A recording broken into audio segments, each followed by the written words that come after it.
নমস্কার বন্ধুরা, sister tasty kitchen আপনাদের সবাইকে স্বাগত জানাই। আজকে টেস্টি কিচেনের রেসিপি হচ্ছে মুসুর ডাল। তো খুব গরম পড়েছে, তো আমি একভাবে আমি মুসুর ডালটা করছি বন্ধুরা। প্রথম থেকে শেষ পর্যন্ত দেখুন আমি কিভাবে করছি। আর এই পদ্ধতিতে করলে ডালটা তাড়াতাড়িও হয়ে যাবে আর খেতেও টেস্টফুল লাগবে। তো আমি ওভেন ধরিয়ে আমি কড়াই চড়িয়ে দিয়েছি, এবার দেব তেল।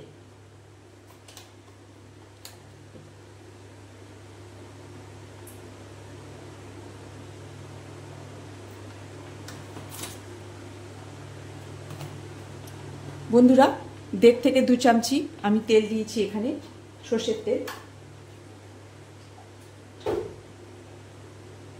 এই যে তেলটা গরম হবে বন্ধুরা, আমার কড়াইতে তেল সমপরিমাণে গরম হয়ে গেছে। এবার ফোড়ন দিয়েছি শুকনো লঙ্কা।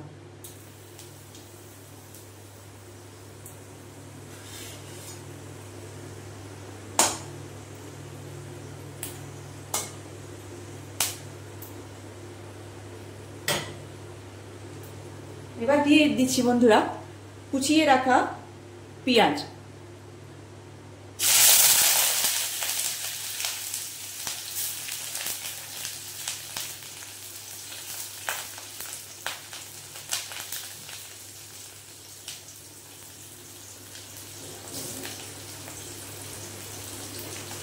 এইবার এই পেঁয়াজটা একটু লাল লাল করে ভাজবো,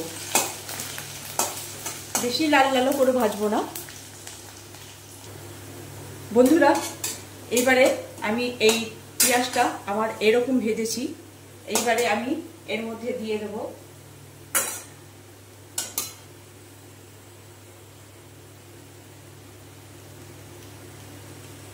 পরিমাণ মতন নুন,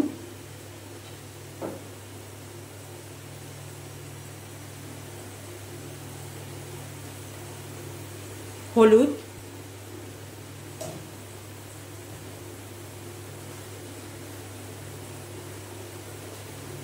আর একটু লঙ্কা গুঁড়ো।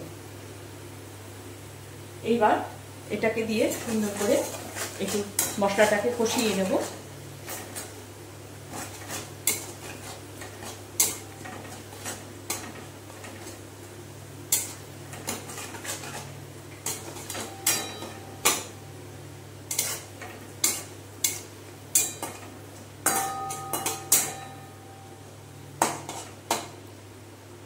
এইবার দিয়ে দেবো বন্ধুরা ধুয়ে রাখা মুসুর ডাল।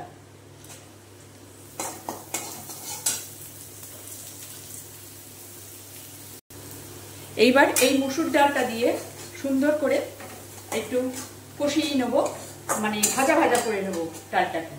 দেখুন বন্ধুরা, এই দেখুন ডালের কালারটা চেঞ্জ হচ্ছে, তো এরকমই একটুখানি আরেকটু ভিজে নেব।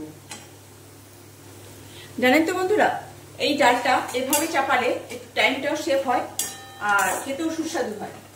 তো এইভাবে আপনারা একটু বানিয়ে খাবেন, দেখবেন টাইমটাও শর্ট হয়ে যাচ্ছে আর খেতেও সুস্বাদু হয়ে যাচ্ছে। দেখুন বন্ধুরা, এইবারে এই যে ডালটা আমার কিরকম কালার ছেড়ে দিয়েছে, তো এইবারে আরেকটু ডালটা ভাজা ভাজা হবে, তাহলে খেতে আরেকটু টেস্টফুল লাগবে।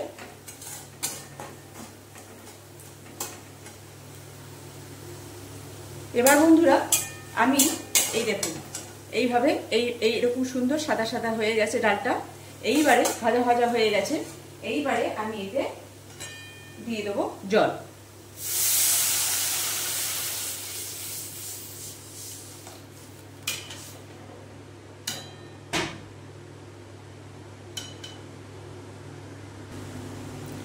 বন্ধুরা, এই যে আমার ডাল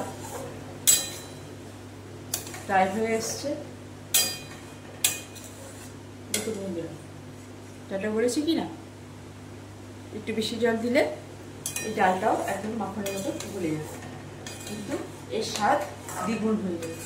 কেন বলুন, এক হচ্ছে ফোড়ন দিয়ে চাপিয়েছি, আর ফোড়ন দিয়ে আর ডালটা ভাজা ভাজা করা হয়েছে, সেই জন্যই এখানে এই ডালটার টেস্টটা একটু সব থেকে আলাদাই হবে। আর টাইম শর্টেও হয়ে যাবে আর খেতেও সুস্বাদু হবে।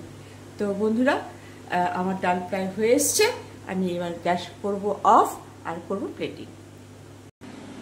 বন্ধুরা, এই যে আমার ফোড়ন দেওয়া মুসুর ডাল কেমন লাগছে বন্ধুরা? একদম সামান্য রেসিপি, আর টাইমের শর্টেও হয়ে যাবে, আর সামান্য রেসিপি, একদম মানে কি বলবো, সুস্বাদু এবং সব কিছু মিলিয়ে একটা সুন্দর একটা টেক্সচার। তো দেখুন বন্ধুরা, ডালটা কেমন লাগছে, দেখতেও ভালো লাগছে আর খেতেও ভালো লাগবে। তো সামান্য রেসিপি আমার, তো আমার এই রেসিপি আপনারা বানিয়ে খান, এনজয় করুন। বাই।